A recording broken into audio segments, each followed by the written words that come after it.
আচ্ছা বাবুল ভাই, আপনি তো আউটিংয়ে, আপনাদের সময় আউটিংয়ে যে ছবি তোলার একটা ব্যাপার প্রচলন ছিল, আউটিংয়ে তো আপনি বিভিন্ন জায়গায় যান, এই জায়গাটাতেও আসেন। কারণ এই জায়গাটাতে আউটিংয়ের আপনার বিশেষত্বটা কি, মানে এই জায়গার প্রতি আপনার অ্যাটাচমেন্টটা কীরকম? যখন 1993 সালে প্রথম এখানে আসি, তখন আমার দুই বন্ধুর সাথে আসি।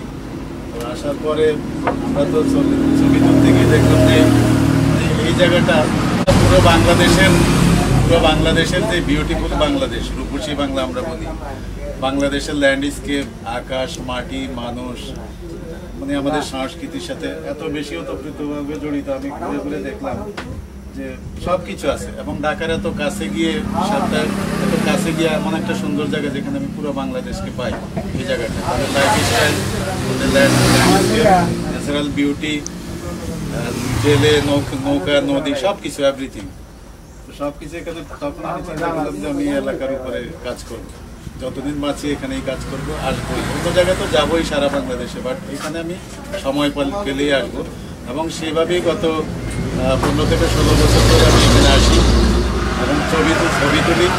এখানকার অনেক ছবি আমি ইন্টারন্যাশনাল প্রাইজ পেয়েছি, ওয়ান মোর ছবি ইন্টারন্যাশনাল প্রাইজ পেয়েছি। এবং এইখানকারই ছবি নিউ ইন্টারন্যাশনাল যে জার্নাল বেরো, ইউরোপের 7টা মহাদেশ মিলে একটা জার্নাল বেরো, ক্যালেন্ডার বেরো, এখানকারই একটা ছবি এখানে গ্রিক লাইব্রেরির মাধ্যমে। সুতরাং তখন আরও বেশি ইন্সপায়ার্ড হইলাম যে না, এখানকার ছবি তো অনেক পাওয়ারফুল ছবি করা যায় যদি ভিতরে মানুষ। এবং আমি সেভাবে এবং অন্তর দিয়ে এখানকার গ্রিন, এখানকার নদী, জেলে, মাটি, মানুষের লাইফস্টাইল, সংগ্রাম, গরুর পাল, এভরিথিং আমি দেখি। এবং প্রথমেই যখন আমি আসি এখানে এই দোকানটাতে আমি নামি, প্রথম নেমে আমার মালিক ভাই খুব প্রিয় মানুষ, ওনার এখানে উনি আসলে আমি কি চা খাবো, কি খাবো না খাবো, এভরিথিং ওনার মুখস্থ। আসলেই চা বানাবে এবং আমিও খুব মজা করে ওনার সাথে কথাবার্তা বলি, জিজ্ঞাসা করি যে আপনার খেতে এখন কি তরকারি আছে, আমি যাওয়ার সময় নিয়ে যাব। তারপরে উনি বললো যে এখন এই জিনিস আছে, আমি রেখে দিব, আপনি যাওয়ার সময় ব্যাগ ভরে নিয়ে যাবেন।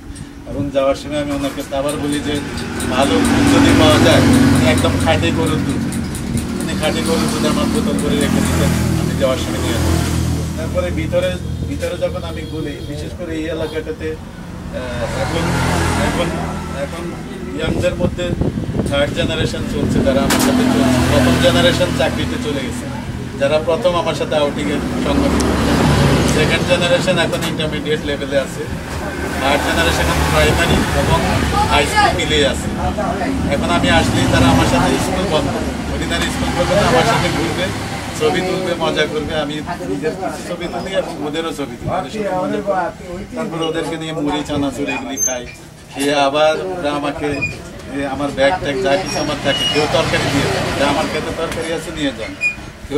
কেউ ধরেন তার গাছে ফল আছে, দিয়ে দিল, ব্যাগে করে নিয়ে যান, নারকেল নিয়ে যান। এগুলি আবার ওরা কাঁধে করে আমাকে বাসে দিয়ে আসে। এইভাবে সম্পর্ক, মানে আমার এদের সাথে আমি এবং ছেলেপেলেদের আমি নিজের ছেলেদের মতো, এবং তারাও আমাকে ওইভাবে মনে করে। এবং তোমরা দেখতে থাকে ওইটাই প্র্যাকটিক্যালি দেখতে পাবো, এটার সাথে আমি আত্মার সম্পর্ক।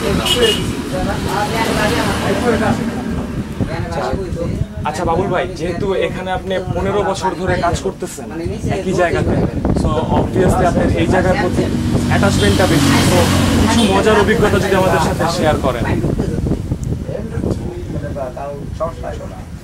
আচ্ছা, অনেক তো মজার অভিজ্ঞতা, যেহেতু 15-16 বছরে অনেক মজার অভিজ্ঞতা। যেটা আমার কাছে প্রথম আশ্চর্য হলাম যে একদিন আমি ছবি তুলতে আসছি, লাল শালুর পরে একজন সাধু আমার সাথে দৌড়ে আসতো, বলে এসে বলতো যে আমাদের এখানে একটা মেলা হয়, নবান্নের একটা পূজা হয়, আপনার দেখলে ভালো লাগবে, পূজাটা অন্যরকম, বট গাছের নিচে। আমি ওখানে আসলাম, এসে এটা পৌষ সংক্রান্তি পূজা বলে, পৌষ মাসের শেষ দিন এখানে হয়। এবং এটা না দেখলে বোঝা যাবে না যে গ্রামের লোকদের মধ্যে সাংস্কৃতিক চেতনা এবং তাদের ট্রেডিশনাল ফোক কালচারগুলি যে তারা ধরে রাখছে, গরিব মানুষ তারা। তারপরেও যে তারা সুন্দরভাবে সংসে যে কালারফুল করে একটা অনুষ্ঠান করে, আমার খুব ভালো লাগছে। যেটা মজা লাগছে সেটা হচ্ছে হঠাৎ করে দেখি একটা বট গাছের নিচে, মাটির নিচে শুধু এইটুকু দেখা যাচ্ছে, তার পুরো বডি হচ্ছে মাটির নিচে। তখন আমি আশ্চর্য হয়ে গেলাম, ক্যামেরা ধরতে আমার সাহস লাগতেছে না, কীভাবে এটা কেন, তো মারা যাচ্ছে। তখন উনি এসে বললো না, this is one kind of worship, এটা একটা পূজা, যেটাকে আমরা খুনি পূজা বলি, এবং চারপাশে রক্ত, চারপাশে তার রক্ত দিয়ে রাখছে, ওটাকে খুনি পূজা বলে তারা। আমি বললাম যে এটা কেন করা হয়, বলে বেটারমেন্ট ফর ফিউচার বেটারমেন্ট, সবার মানুষের মঙ্গলের জন্য উনি এটাকে স্যাক্রিফাইস করতেছে। সেই লোকটা রিসেন্টলি মারা গেছে, আমি খুব শখ সেই কারণে, বাট ওইটা আমার কাছে সারপ্রাইজিং মনে হয়েছে। তারপরে ওখানেই আরেকটা মজার ঘটনা হচ্ছে যে এই ছবিটা আমার নিউ ইন্টারন্যাশনালিস্ট ক্যালেন্ডারে ছাপা হয়েছে ইংল্যান্ড থেকে, এটা 2005-এ ব্রিকের মাধ্যমে শহীদুল আলমই পাঠিয়েছিল। সেটাও এখানে তোলা। তো সেখানে মজার ব্যাপারটা ছিল যে 3টা ছেলে 10 থেকে 12 বছর বয়স, ওরা কালার করছে, পেইন্ট করছে, শরীরে সবাই পেইন্ট করছে। তখন মোবাইল ফোন বাংলাদেশে প্রথম, ঠিক আছে, প্রথম আসে। গ্রামে কোনো মোবাইল ফোন ছিল না, ওরা আমাদের টেলিভিশনে মোবাইল ফোন দেখছে, দেখে তোমরা করলাম কি যে মাটি দিয়ে একটা সুন্দর দামি দিয়ে তৈরি মন্ড মোবাইল ফোনের একটা তৈরি করে, মানে 3 জনের মোবাইল, এখান থেকে তার 3টে তার নিয়ে আসছে তারা। তার নিয়ে এসে, যেটা মজার ব্যাপার, ছবিটা না দেখলে বোঝা যাবে না, সেটা আমার সেখানে পাবলিকেশনটাই দেখা, সেটা হচ্ছে তাদের 3 জনের যে প্যানিশ, তাদের 3 জনের প্যানিশের সাথে তার একটু মুড়িয়ে দিয়ে সুন্দর করে একটা ডিজাইন করে, ইন্টারেস্টিং। মানে এটা না দেখলে, ছবি না দেখলে, আমি তো ফটাফট অনেক লাইট ফিল্মে ট্রান্সপারেন্সিতে এবং বিউটিফুল কালার, তো তুলে দেখলাম যে অদ্ভুত ছবি হয়েছে। পরে আমি দিকে দিলাম ওদেরকে, শহীদুল আলম দেখলো, লাইব্রেরিয়ান ফারুক সিং দেখলো, বলে না এটা আমরা এনআইতে পাঠাবো। এনআই হচ্ছে নিউ ইন্টারন্যাশনালিস্ট, আমরা আস্তে আস্তে পরিচিত হবো। এটা হচ্ছে ইউরোপের 7টা দেশ মিলিয়ে পাবলিকেশন সংস্থা, যেখানে বিশ্বের প্রত্যেক বছর ক্যালেন্ডারে বিশ্বের লিডিং 12 জন ফটো আর্টিস্টের ছবি ছাপা হয়, এবং সেখানে ওয়ান মোর টাইম আমার ছবি ছাপা হয়েছে as a 12 leading artist among the world.